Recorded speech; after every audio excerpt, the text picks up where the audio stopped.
Morning, Glory America. Bonjour. Hi, Canada. Hugh Hewitt from Studio West. Good Wednesday to you. I'm joined by Seung Kim. She's the AP reporter at the White House. Hello, Seung. How are you? Hey, thanks for having me. Good to be here. I have not seen you in a long, long time, so I'm glad that you're on the Salem News Channel.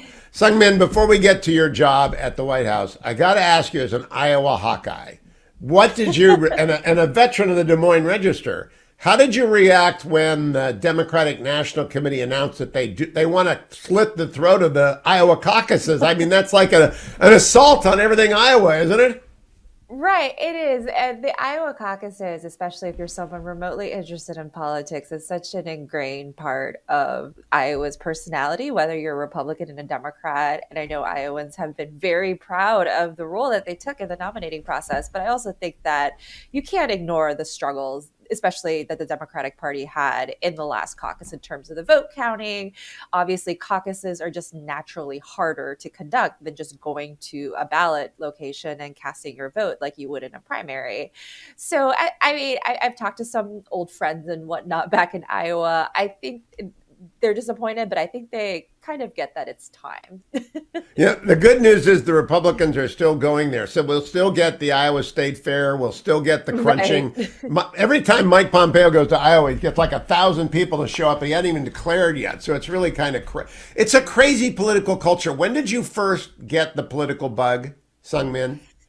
It was actually not until high school. I had a great high school government teacher in junior year, I believe, and he made me want to study political science in college, and then I just kind of went from there. And then, once you're a little bit older and you realize the role that Iowa has in the nominating process, the national role, I mean, even international role, you just kind of get to know how what an opportunity that is at such a young age. So that's That's probably where the bug hit. fabulous. I love high school teachers who do that. Do you want to Right, they're give us his great. or her name?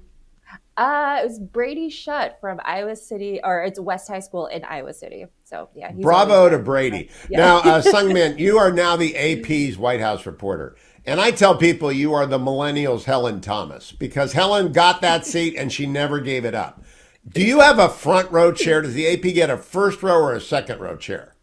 It's first row and right smack dab in the center. So it It's is such it a, it you have the it's as best close to seat in green as you American can get. politics. Yeah, we're pretty, the seven of us on the White House team are pretty darn lucky to have the role that Yeah, we that have. is the best seat. Now, I'm going to talk to you today and Olivia Beavers and then Peter Baker tomorrow because I'm looking for. I don't watch the press conferences. I'm trying to figure out has anybody asked Karine Jean Pierre yet or any of the White House people what was the precipitating event for the search of the Penn Biden Center?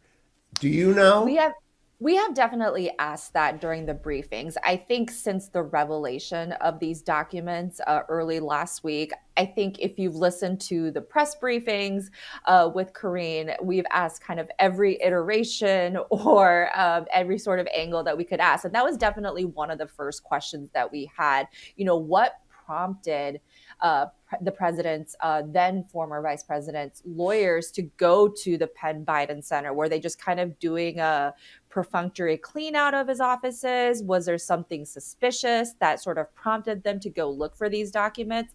They have been asked that, and we actually don't know the answer to that question. I think basically on any sort of specific question that you have for the White House on these documents, the handling of the documents, what prompted the search for them, and kind of all of these uh, queries that we have, they have declined to comment. They referred to the Justice Department. They say they are respecting a process that respects the integrity of the Justice Department, but that doesn't mean that we don't have a lot of questions, particularly as it relates to their transparency and how forthcoming they were with the public about these documents, particularly because they were discovered, in a very heated political time. It was less than a week before the midterms, and we're just finding about it now.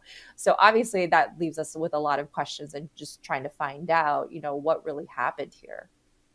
Sung Min, I'm also curious. Has anybody asked the My hypothesis, based upon conversation with old White House council members, is that the president received a subpoena in connection to the grand jury that is sitting in connection with Hunter Biden, and that they asked for any documents related to Hunter Biden's work, and that therefore they were obliged. Might be a subpoena Duke taken, might be anything.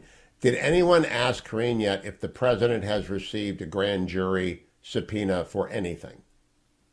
We have the variation of the question that we've asked, and I can tell you that if Karine does get asked that question, obviously she would refer to the special counsel's office. Not saying that's a good answer or wrong answer. That's just the answer that she will give. The variation of the question that the White House press corps has asked is whether the president would be willing to sit down for an interview with the special counsel should it come to that case. They've declined to really answer that fully. I think they just defer to the fact that Richard Sauber in the White House counsel's office said the White House will be cooperating fully with the special counsel's investigation, assuming that if it comes to the president's testimony, that would be facilitated. But we would like a precise answer whether Yeah. whether the president would be willing to sit down, and that's something that they specifically haven't said. I will note, however, that now Secretary of State Tony Blinken, who was had a leading role in the Penn Biden Center before the Biden administration. We know he's been a very long time close aide of the president. He said, first of all, he didn't know about these documents when he was working at the Penn Biden Center at the time. And he said, I would be willing to fully cooperate with the special counsel should it come to that. So at least at the State Department, they were clear.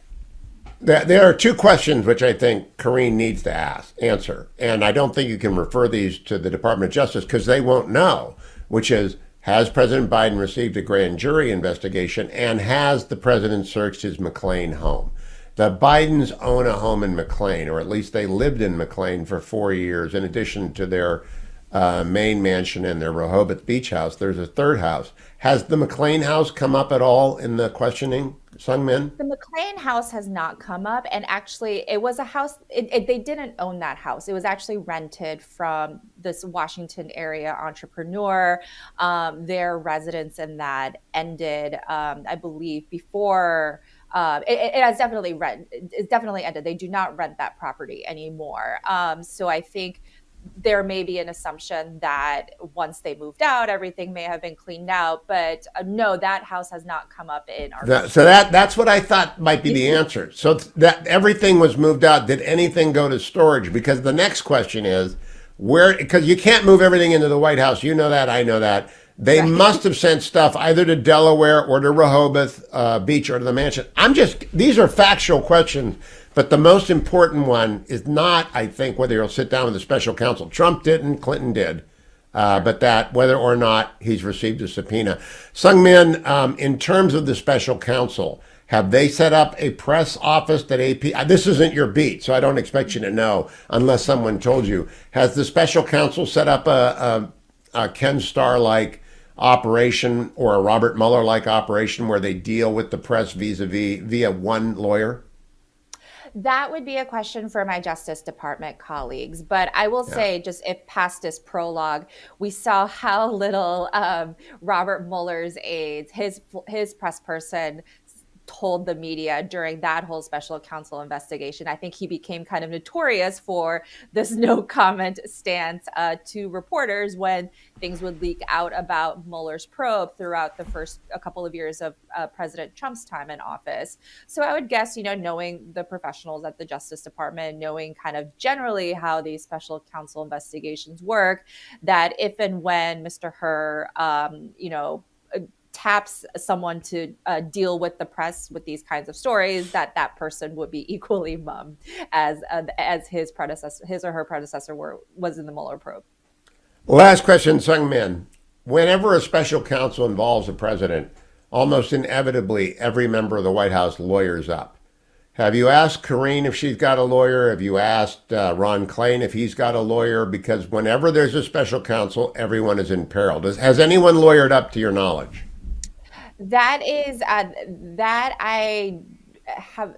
can't remember off the top of my head. We know that there are aides in the Biden administration who already have been interviewed by investigators, whether they have had to retain extra counsel to deal with this particular type of inquiry, which is not your standard inquiry that people would generally need lawyers for. That I don't know, but we do know that Kathy Chung, she has a role at the Pentagon. She was a personal aide to President Biden, then former President Biden, who kind of was, I don't know if he was in charge, but involved in the packing up of documents at the final days of the Sungmin, vice presidency. that music, which you do not hear, tells us that we're out of time. So I want to thank you, though. It's wonderful for you to be up early. Congratulations on the AP center seat. Sungmin Kim Thank from you. AP. I'm Hugh Hewitt. I'll be right back.